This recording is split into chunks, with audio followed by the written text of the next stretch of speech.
Hello दोस्तों, कैसे हैं आप लोग। स्वागत है आपका मेरे नई वीडियो में। दोस्तों, पिछले 2 से 3 दिनों में बहुत सारा ड्रामा हो चुका है टेलीकॉम इंडस्ट्री में। बहुत सारे प्लान्स लॉन्च किए गए, फिर से प्लान्स को बदला गया। ट्राई की तरफ से कुछ आदेश आया, उन्होंने कुछ पोस्ट किया, फिर से उसके बाद में उस पोस्ट को डिलीट कर दिया गया। इतने सारे ड्रामे के बाद में एक बात दिमाग में आती है कि आखिर ये क्यों हो रहा है, क्या रीजन है इसके पीछे। ट्राई ने सबसे पहले तो जो प्लान निकालने के लिए बात करी, उस पर क्यों नहीं उतने स्ट्रिक्ट तरीके से उन्होंने एक्शन लिया, जिससे सारी टेलीकॉम कंपनीज ने बहुत उल्टे सीधे प्लान निकाले। फिर उसके बाद ट्राई ने एक पोस्ट डाली और पोस्ट डालने के बाद उसको डिलीट क्यों कर दिया। और ये जो नए प्लान निकाले गए हैं कॉलिंग के, ये उतने बेहतर हैं ही नहीं, तो फिर ट्राई की तरफ से कैसे इसको अप्रूवल दे दिया गया। आज की वीडियो में इसी पर बात करेंगे और बहुत से सवाल जो दिमाग में उठ रहे हैं उनका कंक्लूजन निकालने की कोशिश करेंगे कि आखिर ये टेलीकॉम इंडस्ट्री में चीजें चल रही हैं और जो ब्लेम लग रहे हैं ट्राई के ऊपर कि सारी टेलीकॉम कंपनीज ट्राई सब आपस में मिले हुए हैं, क्या ये सच है या फिर ये झूठे ब्लेम लगाए जा रहे हैं। नमस्कार दोस्तों, मेरा नाम है अनूप, आप देख रहे हैं टेक एंड ट्रेंड्स।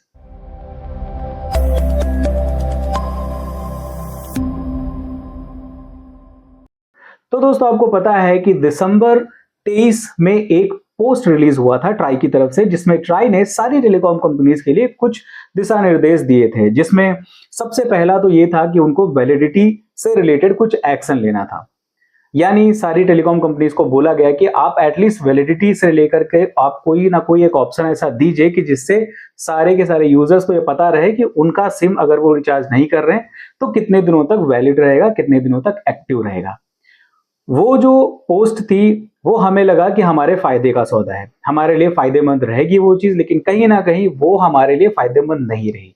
क्योंकि वो जो नियम निकाला गया, उस नियम से पहले सबके सिम ऑलरेडी 3-3 4-4 महीने चल रहे थे, लेकिन अब सारी टेलीकॉम कंपनीज ने उस आदेश का गलत फायदा उठाया और 90 दिन की वैलिडिटी फिक्स कर दी कि आप 90 दिन से ज्यादा अपने सिम को एक्टिवेट ही नहीं रख सकते हो। और अगर आपको एक्टिवेट रखना है तो आपको कम से कम कोई ना कोई एक मिनिमम रिचार्ज कराना ही पड़ेगा, या फिर 20 रुपए का बैलेंस आपको अपने जो टॉक टाइम वाला बैलेंस है उसमें से कटवा करके 1 महीने की वैलिडिटी लेनी पड़ेगी। तो ये यूजर्स के लिए बहुत नुकसान का सौदा था। दूसरी बात अगर करी जाए कि ट्राई ने बोला कि सारी टेलीकॉम कंपनीज को कम से कम कॉलिंग और एसएमएस के अलग अलग प्लान्स को निकालना पड़ेगा, क्योंकि बहुत से ऐसे यूजर्स हैं जो इनके डेटा प्लान को यूज नहीं कर रहे हैं। बहुत से ऐसे यूजर्स हैं जो सिर्फ कीपैड फोन यूज करते हैं, वहां पे हम डेटा नहीं यूज करते हैं। इसको लेकर के जियो, एयरटेल और वोडाफोन ने 23 जनवरी को एक प्लान निकाला। एक एक प्लान उन्होंने निकाले या फिर जो भी चेंजेस किए वो आपके सामने थे, उस पर मैंने वीडियोस बनाई, आप जाकर के आई बटन में देख सकते हो। बहुत ही घटिया प्लान थे वो, सारे इतने महंगे प्लान थे कि इंसान ये सोचने पे मजबूर हो गया कि यार इससे बेहतर तो पुराने ही प्लान थे कि कम से कम हमें 2 GB या 6 GB डेटा तो मिल रहा था एटलीस्ट यूज करने के लिए। अब इस पर ट्राई ने एक पोस्ट डाली। उन्होंने बोला कि जो भी प्लान इन कंपनीज के द्वारा रिलीज किए गए हैं, लॉन्च किए गए हैं, वो बहुत ही खराब प्लान है और ये हमारे संज्ञान में नहीं थे। इसलिए हम 7 दिन का वक्त देते हैं सारी टेलीकॉम कंपनीज को इन प्लान को रिवाइज करने के लिए, और रिवाइज करके इनको आप फिर से कुछ अच्छे और सस्ते प्लान लॉन्च करिए। लेकिन सस्ते तो प्लान कहीं से भी नहीं थे। उसके बाद एयरटेल ने, जियो ने और वोडाफोन ने, तीनों कंपनीज ने अपने प्लान को कुछ कम किया, लेकिन कम करने के बाद में भी बहुत बेहतर प्लान अभी भी नहीं सामने है। लेकिन एक सबसे बड़ा सवाल यहाँ पे ये उठता है कि 24 घंटे के अंदर वो जो ट्राई की पोस्ट थी वो डिलीट क्यों कर दी गई। ये कोई एक इंडिविजुअल पर्सन ट्राई तो है नहीं कि जो ठीक है हमने गलती से कोई पोस्ट कर दी उसको हम डिलीट कर दिए। एक बड़ा सवाल उठता है कि आपने एक इतना बड़ा स्टेटमेंट दिया, उसके बाद आपने उस पोस्ट को 24 घंटे के अंदर डिलीट भी कर दिया। ट्राई कितनी बड़ी ऑर्गेनाइजेशन है और जिससे इतनी बड़ी गलती कैसे हो सकती है कि आप 24 घंटे के अंदर पूरी की पूरी पोस्ट को डिलीट कर दो, जो कि यूजर्स के फेयर के लिए थी, जो कि यूजर्स के लिए फायदेमंद थे और जिससे यूजर्स को कुछ ना कुछ राहत जरूर मिलने वाली थी कि हो सकता है कुछ हमें फायदा मिल जाए इस पोस्ट से। लेकिन वो पोस्ट डिलीट हुई और फिर से प्लान को रिवाइज किया गया।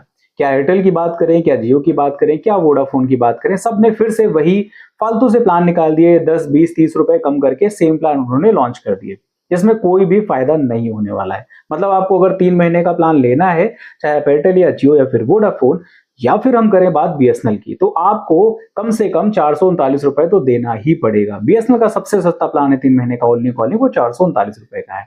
वहीं पे अगर हम वोडाफोन की बात करें तो 470 रुपए का है। जियो की बात करें तो उन्होंने 448 रुपए का निकाला है, और एयरटेल की बात करें तो उन्होंने 480 रुपए का प्लान निकाला है। 84 दिन की वैलिडिटी के साथ में सारे प्लान आ रहे हैं, जो कि बहुत महंगे हैं अगर देखा जाए सिर्फ कॉलिंग प्लान के हिसाब से, क्योंकि सिर्फ 20 या 30 रुपए आप एक्स्ट्रा देकर के डेटा भी साथ में पा जा रहे हो, तो ये कहीं से भी एक सही प्लान नहीं था। वहीं पे साल भर के प्लान की बात करें तो उसमें भी यही हाल रहा। सारी कंपनीज ने लगभग 1850 के आसपास में प्लान निकाला है, जो कि 365 दिन की वैलिडिटी के साथ में आ रहा है। कॉलिंग आपको लिमिटेड मिल जा रही है, 3600 एसएमएस मिल जा रहे हैं।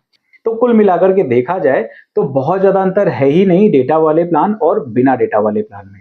यानी कुल मिलाकर के सीधी सीधी बात यह है कि जो टेलीकॉम कंपनीज हैं वो सामने वालों को ऑप्शन दे रही हैं और फोर्स कर रही हैं डायरेक्ट वे में कि आप हमारा डेटा वाला ही प्लान लीजिए, क्योंकि एक इंसान जब 3 महीने के लिए पैसे खर्चा करता है तो 20 रुपए एक्स्ट्रा खर्चा करने के बाद अगर उसको एक अच्छा खासा डेटा मिल जा रहा है जो उसके 3 महीने तक काम आने वाला है, क्योंकि वो बहुत ज्यादा डेटा यूज नहीं करता है, तो जाहिर सी बात है आदमी वो 20 रुपए नहीं देखेगा और डेटा प्लान की तरफ चला जाएगा।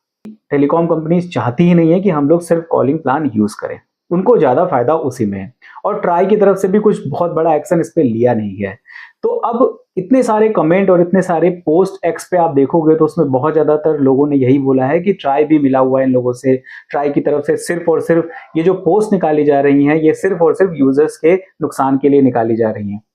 और अगर ओवरऑल पूरी खबर देखो तो उसमें भी आपको यही फील होगा कि जो भी नए प्लान बन रहे हैं या जो भी नए आदेश आ रहे हैं ट्राई की तरफ से, वो कहीं ना कहीं हमारे लिए नुकसानदेह ही हो जा रहे हैं।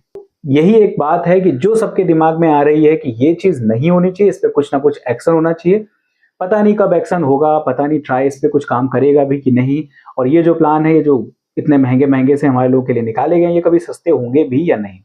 कि क्या ट्राई की तरफ से कभी ऐसा एक्शन आ सकता है कि इन कंपनीज पे कोई जोरदार कोई एक्शन ले कि जिससे ये लोग अपने प्लान को कम करें, और किस टाइप का एक्शन लिया जा सकता है ट्राई की तरफ से, या फिर हम कैसा एक्शन ले सकते हैं इन कंपनीज को लेकर के कि ये सारी कंपनीज जो हैं वो कहीं ना कहीं अपने प्लान्स को कम करें। आपके दिमाग में जो भी बात इन सारे पॉइंट्स को लेकर के आती है आप कमेंट करके मुझे जरूर शेयर करिएगा। और अगर आप मेरी बातों से सहमत हो तो इसे लाइक कर दीजिए वीडियो को और शेयर कर दीजिए अपने दोस्तों के साथ। और अगर आप मेरे चैनल पर नए हो तो प्लीज सब्सक्राइब कर लीजिए, क्योंकि आपके एक सब्सक्रिप्शन से मुझे बहुत सा प्रोत्साहन मिलता है और इसी तरीके की अच्छी अच्छी वीडियोज मैं आपके लिए लेके आता रहता हूँ और आगे भी लाता रहूंगा। फिलहाल के लिए इस वीडियो में इतना ही। मिलते हैं किसी दूसरी वीडियो में किसी अच्छे से टेक और ट्रेंडिंग टॉपिक के साथ। तब तक के लिए नमस्कार।